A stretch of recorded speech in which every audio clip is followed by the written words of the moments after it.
Hi, did you know that if you have student loan debt and if you're receiving Social Security, that your wages could be garnished if you are not making your student loan payments on time? If you have student loan payments and you're unable to make your payments on time or to continue making your payments at all, it is important that you contact your lender directly to find out about programs that they have available to assist you, especially if your programs or especially if your loan is through the federal government. There are many programs that exist that are based on your income or if you're unable to pay at all. Again, if you don't do this, then your Social Security wages could be garnished. This has happened to many people over and over again.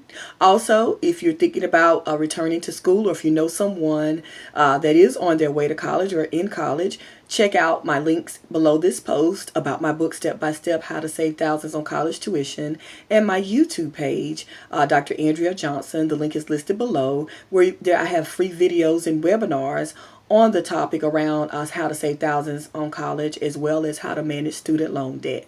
This is Dr. Andrea Johnson, your doctor of finance. Have a wonderful day.